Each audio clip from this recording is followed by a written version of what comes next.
All right. Well, let's get started.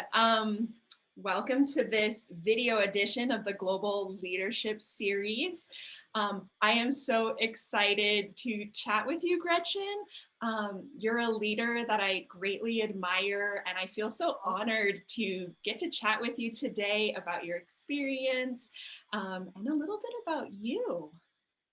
I have here, I feel like I'm on like a morning talk show, like Latte and Leadership. Oh, that's cute. I I've love got it.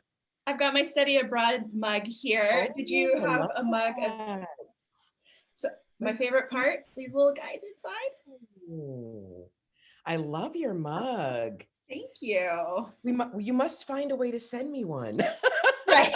I'll send you one for every location. I love it. Oh, I love it. And of course, I asked you to also bring a mug for our Latte and Leadership. I did. I have one that it's one of my favorites. So much so that I typically don't drink out of it because I'm always afraid that I'll drop it one day and that'll be the end of it. Um, but I got this mug in Japan not during my study abroad, but during one of my revisits to Japan.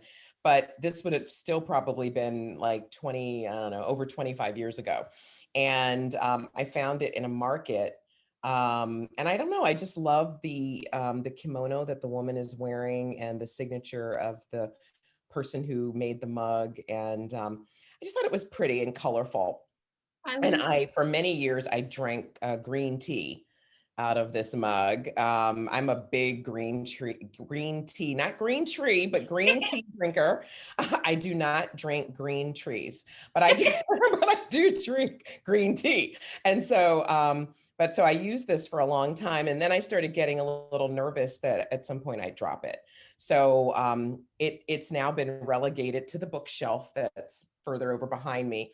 And it just kind of sits as more of a decorative piece, but it has been put to practical use over the years. But yeah, it's definitely one of my favorites, which is why I've become so protective over it. It's So beautiful. I yeah, love but there it. she is. She's got her fan and Yeah. lots of color, and then that kind of typical bottom of a lot of Japanese mugs for tea drinking. So I yeah. love it. Well, speaking of Japan, I know that's where you studied abroad.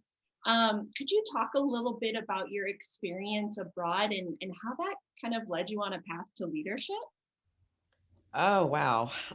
So it's interesting because I think when one sets off to do anything, you don't typically set off to go, "Ooh, let me become a leader." Like, you're just you're just generally kind of doing what you want to do and doing what you feel compelled to do in the moment, where your personal compass is taking you. Um, of course, I was always hopeful that if I did study abroad and I was able to become fluent in Japanese, and was able to reap all the other benefits that study abroad brings, of course I was hoping that I could take all of those things and put them into a career. And so, but I didn't always know, exactly what I wanted to do career wise. I just knew that I was fascinated with Japanese culture, had a determination to learn Japanese language. And I think the more challenging people told me it would be to learn Japanese, the more I dug in my heels and gotten even more determined that I'm going to learn this language. So the more I love a good challenge. I love a good challenge. And so I was always one of those children as a child who, like, if somebody said, you probably can't do this because it's probably too hard. I was the kid who went, oh yeah, I bet you I can figure it out. And um, so yeah, for years, people, kind of said, oh, Japanese, that's so hard. That language, I'm told that it's so complex and so difficult for non-Japanese natives. And, are you sure that you'll be able to learn that language? And the more I heard that, the more I thought, I'm conquering that language. So yeah, keep telling me that. I'm going to conquer that language. So I did. So, the IES Abroad program in Nagoya, Japan actually was the opportunity that I had to, for the first time to dig into the language, to really get the basics, the rudimentary aspects of the language. And then I was able to use that basic, that foundation as a platform to, expand my knowledge of the language and my proficiency. Yeah. So I was there my entire junior year. I think we arrived in August in the heat and humidity. It's hot. I remember walking across like rice fields, in the heat and humidity, in a small town where we did our IES Abroad student orientation. And then we went on to Nagoya, where I studied at Nanzan University. And that program is still pretty much the same now. The types of courses that are taught, of course, the faculty are different, but interestingly enough, for many years, my favorite faculty member, her name was Bon Sensei. She remained with that program for many, many years. She was an adored faculty member. And she was more than a faculty member. She also became very friendly with a lot of us. She was just a lovely person. And so she was a longtime member of the faculty who oversaw the Japanese language program for the students. And so, that program just has really stayed with me. And so I was able to take that proficiency in Japanese and combine that with a love for all things global affairs. And an interest that is probably based in my personality. I'm an interest in marketing and PR and communications. And I kind of took all of that and weaved all of that into a career in global public affairs, global communications. And so that's actually been the common thread throughout my career, is in marketing, PR, and communication. So, and it's the work that I continue to do at IES Abroad today. So, where I've now been for 10 years, 10 years as of next month. It's crazy. Wow. But yeah, so that's kind of a little bit of, of kind of the arc of my career and kind of where it was and where it is now. But from a leadership perspective, again, I wasn't thinking that I was creating skill sets that would assist me as a leader in my profession.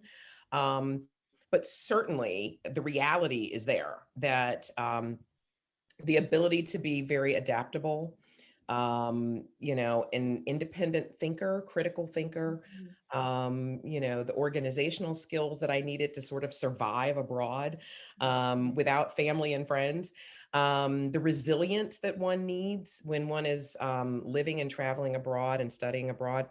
I can see certainly how all of those things can have been brought to bear, in my development of leadership skills, for sure. That's great. Okay, so I have a fun segment now. I love hearing about how study abroad changes folks' lives as well, but I think we're going to go on a little journey through your life. I really love this YouTube show called The Hot Ones, where they eat progressively hotter wings and they interview a celebrity. And you're kind of a international ed celebrity. So they do this thing called the deep dive into the gram, but I didn't want to do a social media deep dive. I just wanted to do a Gretchen deep dive. Oh, wow.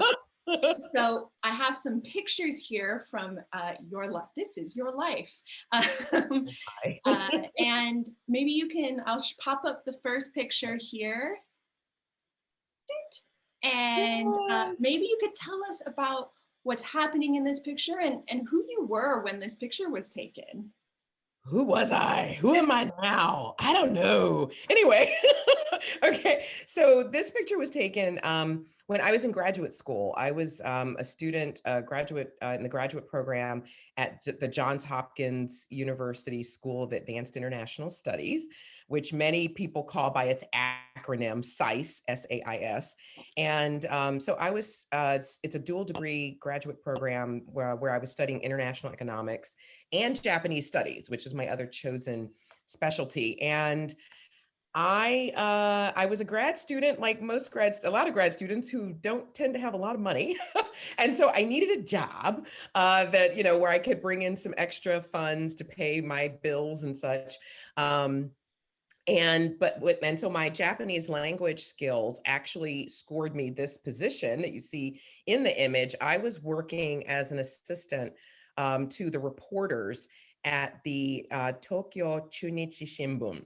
And Tokyo Chunichi Shimbun means it's the Tokyo Chunichi newspaper, which had a foreign correspondent office in Washington, D.C. And so my language skills actually got me this job working as an assistant to the reporters.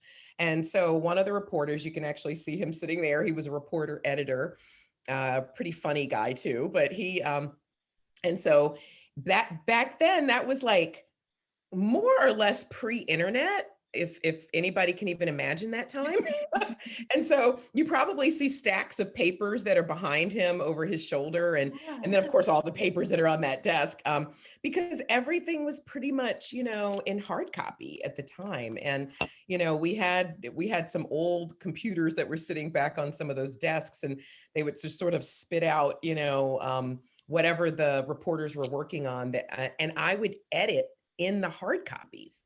So they would print out their drafts and then I would edit, because what we were doing is they were writing in both Japanese and then and I did a lot of the translation into English. Um, yeah, because Tokyo Chunichi newspaper had an English edition as well as the traditional Japanese edition, which was of course published in Japan. And so part of my job was, to really serve as a translator editor, if you will. So it was a fascinating job.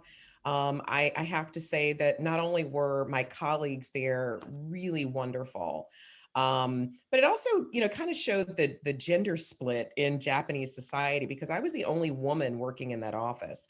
Oh, wow. All of the reporters were men. They were all kind of older men who were very distinguished writers, from the Japanese cultural perspective. But it was very interesting. Nevertheless, they were highly respectful of me.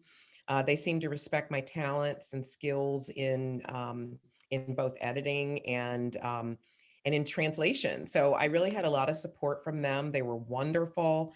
I stayed in touch with all of them for many years. And including the gentleman who was the managing director of that Washington office. So yeah, but it was just great experience. And so I always encourage students that, if you have opportunities for internships, for part-time jobs that could help to elevate you, and the work that you want to do as a professional, then take those opportunities, pursue them. And sometimes you have to pursue opportunity where there was none there. They carved that role out for me. I showed up in their office uninvited. I was a little nervy, then. But I I showed love up in their it. office uninvited with my resume, speaking Japanese, and I let them know I'd love to work for their paper, and I wanted to know if there might be an opportunity there for me to assist them, to work with them, and that's how the job came about. So sometimes you got to make your own job, even if the job is not already being offered to you. Do you think that your time in Japan and working at the newspaper, do any of those experiences, have they influenced your leadership style or your philosophy around leadership and teamwork? Well, I mean, I would say yes. I mean, in Japanese culture, they're not as individualistic as we are. They're very much a consensus culture. And so I think that actually I have been influenced by that. As a leader, I like to hear the input, the opinions, the perspectives of those who report to me, who work with me. And I've always felt that way. But I think a lot of that I gained from that consensus-based culture in Japan, where so much of how they function and operate and do business is around consensus and around hearing everyone's perspectives, and then decisions are made. And decisions are often made in a consensus style. So I like to employ that in, and have throughout my career. So I would say yes, from that perspective, that's definitely been part of my leadership style. And I think I can attribute that to the time that I spent in Japan and learning about Japanese culture and being part of that culture. And being in that office where that picture was taken was also part of that. We sat around in meetings, staff meetings every day, and I was included. My input counted also in the decisions that were ultimately made. That is wonderful. I love it.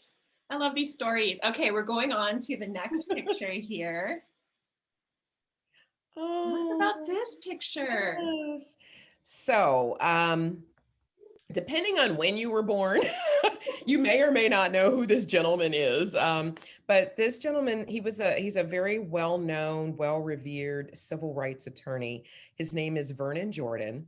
Many people know him as being a best friend or BFF of former President Bill Clinton. That's how a lot of people kind of remember him. But he is still alive. He's 85 years old now, but Mr. Jordan was actually in many ways, I kind of really give him a lot of credit for ultimately my ability to study abroad in Japan with IES Abroad. Um, I came from a family that didn't have a lot of money. And even though both of my parents were college graduates, during the time that I had applied to study abroad and was kind of really working up, to that point of departure for my program, my father unfortunately lost his job during that period of time. And so, with him being laid off and with my mother being a stay-at-home mom at that time, there really was not any extra money to help me fill the gap between my college tuition and the cost of the IES Abroad program. And this was thousands and thousands of dollars. And I had to figure out how to fill the gap. So I went about applying for every kind of scholarship that I possibly could. I did actually land a few of those scholarships, and I tried to start cobbling them together almost like a patchwork quilt. But in the end, about 6 weeks before I was supposed to get on that plane to go to Japan for the first time, I was still $5,000 short. I had no idea where I would get that money. And so I was really trying to leave no stone unturned in trying to pursue the funds that I needed. I had come too far to go back and to not be able to go to Japan for that entire academic year. So this is again where, ingenuity, your brain starts going off in all kinds of directions when necessity is there, and so my parents had a subscription to a magazine called Ebony Magazine. So, a lot of Black families back then were subscribers to Ebony Magazine. It was very popular. And that issue that my family got about 6 weeks before my departure, the very last article, Mr. Jordan was featured. And I'd heard of him, and I, thought, wow, he seems like to be a really cool, amazing person. But at the end of the article, it said that he was a partner at a law firm in Washington, D.C. My family lived right outside of Washington, D.C. And don't ask me what possessed me to do this. I don't know. Still don't know. But something in my brain went off and said, oh, you should contact Mr. Jordan and you should see if he can help you with the rest of that $5,000. What was I thinking? I have no idea. This, this is the brain of a 19-year-old college student. So I sent a letter because again, that was before the internet and all that. And so I sent a letter to his office. I got the address, sent a letter off. I included copies of all of my acceptance papers and my approvals for the IES program, a copy of my transcript from college, so he'd know I was a legitimate person. And I popped it in the mail. About a week later, I called his office. I had to get through his secretary, which is always something when you're trying to get through like well-known people who get lots of phone calls. And she said, well, is Mr. Jordan expecting your call? And I said, yes, absolutely he is. I sent correspondence to him and I'd like to follow up. And I thought she's going to hang up on me, but she didn't. And she put me through to him, and he has a super deep voice like this, and he said, Jordan here. And I had to figure out, oh my God, what do I say now? So I had to talk really fast. And I explained that I'd sent him a letter, who I was, why I'd reached out. And he stopped me. I thought certainly he's going to hang up on me. And he said, you've got a lot of nerve contacting my office. I don't even know you. I don't know you from anybody on the street. You've got a lot of nerve wanting to come to my office and meet with me. And I thought, uh-oh, I'm in big trouble now. And then he said, I like people with nerve. I like people with nerve. And he said, you've got nerve, and I like young people with nerve. Get on in here and come and meet with me. And so he put me through to his secretary, and the rest is history. A week later, I was sitting in his office, and he asked me again, what is it that you need? And I said, sir, I'm missing $5,000 in order to be able to study abroad in Japan. I went again through my rationale for wanting to go and what I felt it would mean to my life and my career. And he said, you know what? I'm going to help you. I'm going to help you. We can't let this $5,000 get in the way of your dreams. And so, to make a longer story short, within a week, I had that full $5,000 that I needed, and it was because of Mr. Jordan. And so from that point on, I was eternally grateful to him, and have, continued to stay in touch with him over the years and sing his praises. But the reason I put this photo in here is because sometimes you have life champions. There are people who will sometimes be unexpected individuals in your life who will champion you and who see something in you, and they want to support you, not only in your life goals, but in your career goals. And Mr. Jordan, for me, has been one of those people. I otherwise never would have even known him. And so sometimes too, it takes a little guts. It takes a little, you know, a little going off on a limb, in order to make things happen in your life. And, but I'm eternally grateful for his support, because if he'd not helped me, I would have not been able to get on that plane, and the trajectory of my life would have been very different. So Wow. champions, life champions, very important people in your life.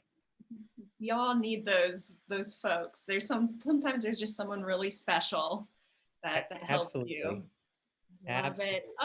That story made my heart explode. And I can't believe at 19, when I was 19, I didn't know left from right. I was a mess, but I love that. I absolutely love that. All right. Thanks. We're going on to our next picture here. Click. There we go. Tell us about this picture. Well, this is a family.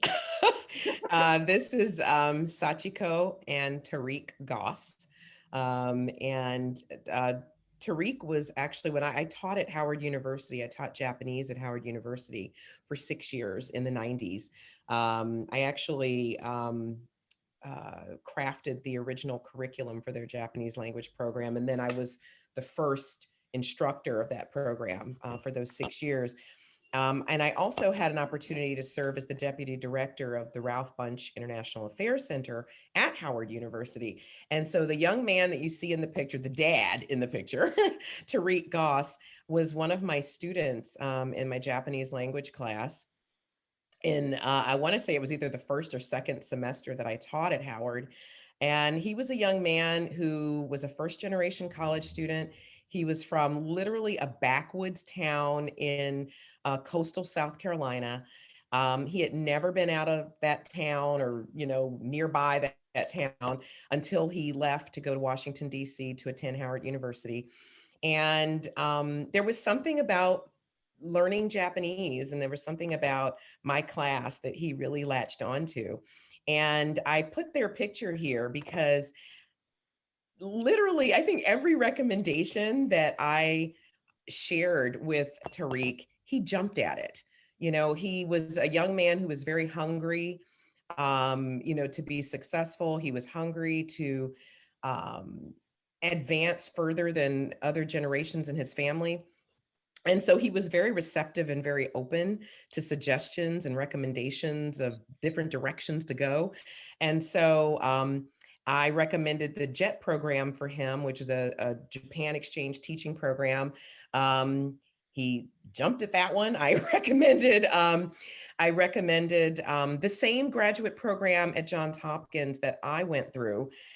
He applied to that. He was accepted. The same fellowship that paid for that graduate program through the National Science Foundation. He applied. I worked with him on his application. He was accepted. And it just seemed like anything I said, he'd go, okay, I'll do it. Okay. And so the reason I put their picture here is because during his graduate program at Johns Hopkins, he met his wife, Sachiko. And then they, of course, later had their family. But this is one of those stories of you never know the impact that you may have on someone else. You never know who's listening to you, who's paying attention to you, who's watching you over the course of your lifetime, who you may influence in all kinds of ways. And so I never really thought about all those recommendations I was giving him and the fact that he was taking them in, he was acting on them. And he later went on to get both a law degree and an MBA. He is now a managing director of a major multinational corporation based in Amsterdam. But before his family left the United States several years ago, for him to first work in Brazil and now in the Netherlands, they invited me over for lunch. And during that lunch, and I'm going to start crying probably, but during that lunch, he and his wife both paused during lunch and because he wanted to say something to me. And he said, I wanted you here today as we're about to embark on this journey abroad, to go live abroad in this new opportunity that I have in my career. He's like, because I want to thank you for all of it. He said, because I'm going to start crying. Even all these years later, it's still very emotional. Yeah. But, he said, if it weren't for you, I would have not known about graduate school. I would have not, taken advantage of so many opportunities. I would have not been able to afford graduate school without that fellowship. I would have not met my wife because of the graduate school that you pointed me to. And he said, and I would not have had the opportunities that I've had because you were the launching point for all of them. Oh, So, yeah.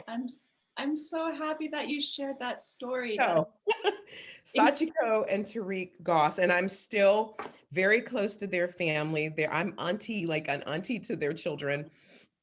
But that moment when he expressed that gratefulness, which was so unexpected for me, was really meaningful. And I think again, it just underscores that you never know when small acts, small things that you might do for someone else, you don't know the trajectory that that's going to put someone else on. Yeah.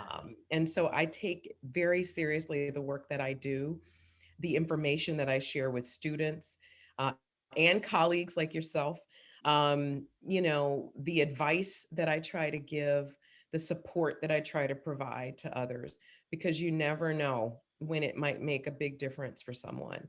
And so that for me was a real prime example of me just doing the things that I thought, just part of who I am, but I had no idea what it meant for someone else. Oh, I love it. And I know that you've touched a lot of students' lives. And I thought maybe you could talk briefly about your work with bringing to the forefront IES Abroad's IDEA initiative. Because I think that the work you do with our students is so incredible. And I bet there's so many more of these students who you've said something to and it sparked something in them. I mean, again, you never know, right? So, but it really, and thanks for asking that question. It really has been wonderful. And of course, I'm still like wiping tears, but it really has been an honor, in my career to do this work for IES Abroad and to have the opportunity to reach and attract students who remind me so much of myself at the same age, and who have dreams of studying abroad, but often don't have the roadmap to get there, may not have the financial support to get there. And so to be in it's wonderful to be in a position that allows me to hopefully help make that pathway a little clearer for them, to make the access possible for them to have the same experiences and reap the same reward that I have over the years. But yeah, I mean, I joined IES Abroad almost 10 years ago. And 10 years ago, like I said, next month. And God, next month is next Monday. But anyway, um, but it's been wonderful to have the support from the leadership level down and across the organization. I think a lot of folks really embrace the idea of student diversity and enhancing our diversity. But it's been really wonderful to work with colleagues across the organization and even outside of our organization, who have really latched on and embraced the notion of diversity and inclusion and equity in our field. And it's only through all of these collaborative efforts. So I may have been given an opportunity to sort of lead an effort, but without collaboration and without support, I would not be able to do the work that I do. Hernando Sevilla Garcia, my partner in crime in the diversity team, we would not be able to do the work that we're able to do if it weren't for the embrace and the support of colleagues like yourself and others, and everybody from our board members to our CEO and down. So but because of that, we've been able to increase the diversity of our students 151% over the course of time that I've been at the organization. And that translates to, almost 18,000 students. And that's specific to students of color. And so you're talking about 18,000 kind of non-white students who have had an opportunity to participate in our programs. And then, of course, there's the host of other aspects of diversity that we also work with amongst our students, our LGBTQ plus student population, our first generation college students, our college students of diverse socioeconomic backgrounds, everybody from veterans to students with disabilities, to vegans and vegetarians. Our work really runs the gamut of social identity, and international students who don't hold a US passport. So, we really are here for all of the students. And the primary way that we've been able to do that is really getting out on our campuses and working beyond just the study abroad office. The study abroad offices are invaluable and their staff are wonderful. But what we've also had to do is reach out to the chief diversity officers and their teams, and the student disability support services, and all of these other scholarship offices. We've had to really get out on the campuses and work with a number of functional and strategic offices in order to make this work happen. So it's been an honor and a pleasure to do it all these years. That's great. Well, I know you've done a lot of amazing work outside of IES Abroad as well, because you do amazing work here and amazing work outside of here. And I heard today that you're being recognized as a 2021 Black Excellence on the Hill honoree by the state of Massachusetts. Congratulations. Thank you. It came as a shock and a surprise. When I was notified, I was like, wait, what? Me? You? This person? So yeah, I mean, who knew? But again, just really grateful that again, and I go back to, you never know who's watching. You don't know who's watching you. You don't know who's listening to the things that you say. You never know who you're impacting with your work, whether it's work on a professional level or work in your community. And for me, this is one of those examples. I had no idea that, our elected state official has been watching me all these years, and and that when she had an opportunity to nominate someone from her her state congressional district, legislative district, that she would choose me to nominate. So that was really special. I Really. love it. Well, maybe you could tell us about some of the work you've been doing in your community and at large, and things that you're proud of that you've been doing. Oh wow. I mean, I've been a little bit of a troublemaker for a long time. Like little bit of an agitator, for a long time. Probably since, I mean, it's just interestingly enough, somebody asked me before, like, when did you start, being kind of like a community activist? And I said, well, in my case, I started being a community activist probably as far back as fifth grade.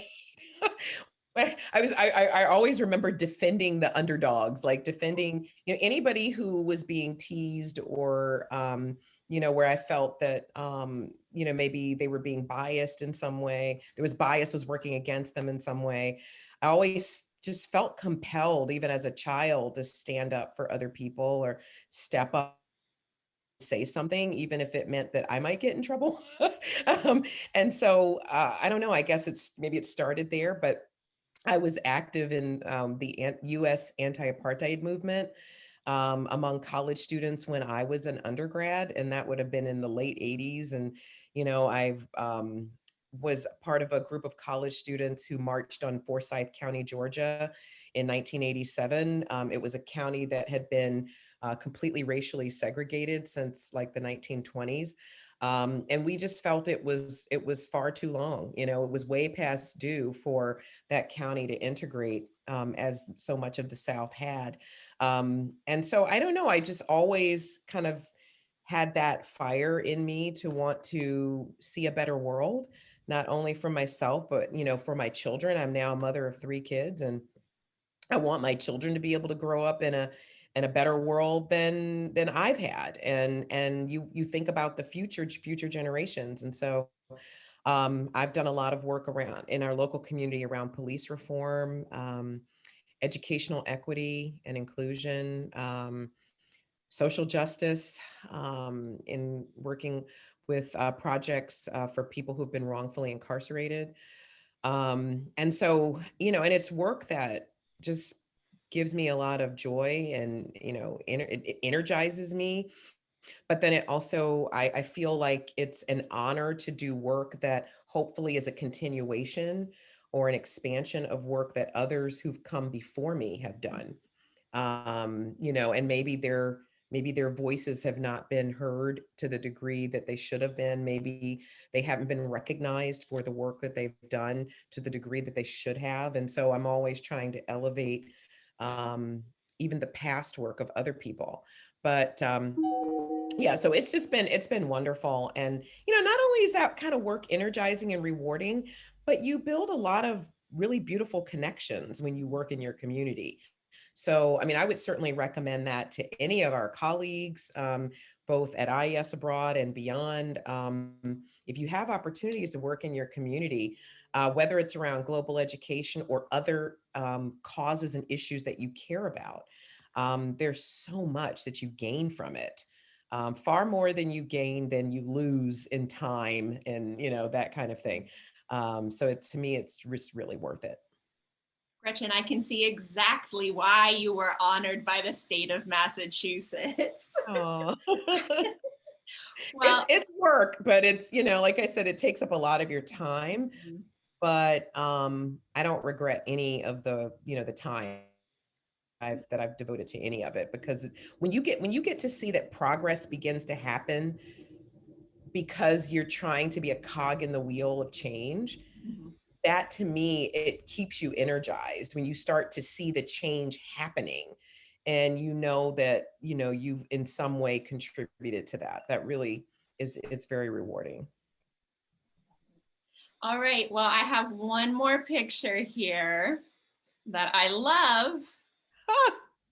I'm taking it back to your first study abroad experience. You've gone in, you've gotten that $5,000, you've jumped on the plane, you've gone through the rice fields, and here you are.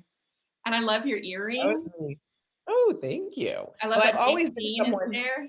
like your yellow that you have on today. I've always been a woman who loves color. I like lots of color. And I think I wore that sweater till I wore it out. That the one that's in that picture, because it was so bright and colorful, and you see the yellow earrings. But I've always been somebody who likes a lot of color in my clothing, and that you see my little wall decal behind me. I love vibrance and color, and to me it just brings me joy and gives me energy. So but yeah, that picture was from a classroom during my IES Abroad program in Nagoya, Japan. And in fact, I think I mentioned Bon Sensei, Bon, that but sensei meaning teacher, who was one of my favorites during the program. Well, that's her, the woman with the short hair holding the book, who's walking behind me. That's a woman, Bon Sensei, and she's actually in the picture. So that's kind of ironic that I mentioned her earlier. And that's me. I don't remember what we were studying exactly at that moment, but and then you see my fellow student friend there. I don't know why he's wearing sunglasses in the classroom. I remember him, but I don't have no idea why he had sunglasses on that day. But I shared this picture because when I went back through a bunch of my photos, and I thought it might be fun for people to actually see a picture of me in Japan during my study abroad in an IES classroom, because that's what that is. And I was also wearing really thick eyeglasses because I've had a vision impairment for since I was in kindergarten, and so, or around that time, and have had to have surgery for it and that kind of thing. But I had those glasses on prior to my surgery. So I no longer have to wear glasses that are like this thick. But I've always had vision issues, vision impairment. So, but I see I had those glasses on in that picture. I usually would take them off. I think this was a photo that was taken and I didn't know it was being taken. It was Ah. taken by the IES program folks, somebody on the staff, and they gave me a copy of it later. But I didn't even know that the picture was being. In fact, you can probably tell by the students. I don't think any of us knew that. No, none of us knew we were being photographed. So. Great picture. And I just, yeah, I love everyone studying, the teachers pacing around the back. It's wonderful. I think my final question for you, Gretchen, today is, after listening to your stories and about the work you've done, I wonder if you have any words of wisdom or advice for folks who are maybe starting their career or mid-career, who might be wanting more leadership roles or who want to get more active in their community. Mhm, mhm. Great question. Um, I think I had a lot of people share different kinds of advice with me too when I was a younger professional. It's funny, I don't remember any of it verbatim, but but I certainly do remember the overall lessons, that were shared with me, that I've also tried to apply. I think one of the things is, that seems like it's just obvious, is just work ethic. You've got to be willing to put in the work. There are no shortcuts, people. Um, as much as we'd like for them to be there, but for most people, and there may be shortcuts for some, right? Um, but one of the things I can say, as a Black woman who's been born and raised in the United States, is that for many women who look like myself, life has offered no shortcuts. And so, I'm kind of probably a testament to that. And so even though shortcuts may be available for some, for most of us, they will not be there, as far as like hopscotching over things. To get to where you want to be. And so I think if you understand that and embrace that, that hard work is really going to be where it is. You've got to have work ethic. And again, you never know who's watching, because people will see you. They will see you for the work that you do. And not only hard work, but quality work. It's got, those two things have to go together. It's the quality of your work, and it's the, that energy and passion that you put into your work. If you do that and you do that and you do those things consistently, whatever it is that you're tasked with, some things may seem menial at times, but even the most menial task can reverberate if you do it well. And so that's something that I probably would really share. And then it's just to have, to take chances. Take chances. I know that, life is full of anxieties, and especially now during a pandemic, life is full of all kinds of things to be anxious about, and to doubt yourself over. But I would definitely say that life is also about taking chances. I took a chance on reaching out to Vernon Jordan about that $5,000 I needed. I've taken a whole lot of chances actually in my career and in my life, and I have to say that probably 99% of the time they paid off. And so, if you have an opportunity to take a chance on something, a professional chance, on something with your career, I would suggest you go for it. If it doesn't work out the way that you want it to, at least you tried it. But you don't want to be living in and dwelling in regret later on if you didn't at least step out on faith and try something. Try new things, gain new skills. If there's an opportunity for something, give it a try. Even if you're not even sure if you can do it, but try it anyway. You never know. Even if it doesn't work out professionally, probably going to learn something from the experience that you can then take to the next experience. And so I like to think that even in times that we may call failure, even failure has valuable lessons in it. And so, I'm a big believer in that too. If something doesn't quite go the way that you want it to, then find a way to learn something from it and then let that propel you forward. Thank you so much for that advice. I'm feeling very invigorated right now. Like after this, I'm like, I'm gonna go conquer some things. Maybe I'm gonna email someone. Hey, why not? Like I said, why not? But one other thing I will say, that has, I think, served me really well, just in life in general, is, and it sounds trite, but I truly believe in it, is be good to people. Be good to people. Be good to all people.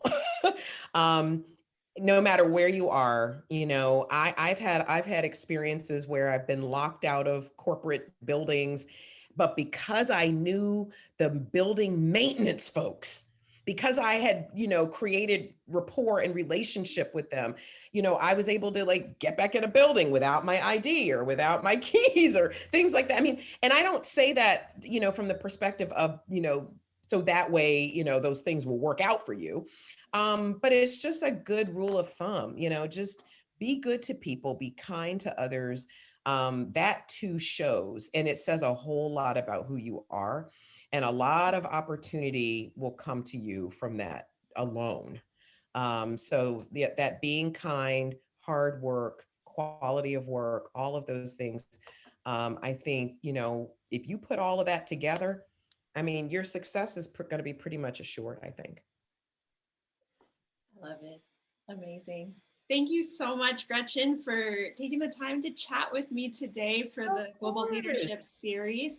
I really enjoyed it, and you are a international ed celebrity, and you may. If you say so. If Thank you say so. But thank you so much, Virginia. I appreciate your time today, and also want to say, I admire everybody I work with. I think I work with some really super smart, super passionate people, and you're one of them. So I just want to, thank you for everything that you do and all the support that you provide.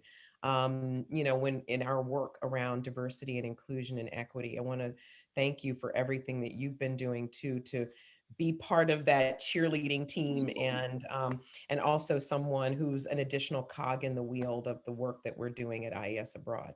Well, thank you. Well, now I feel good too. Thanks again, Gretchen. Thank you. It's a pleasure.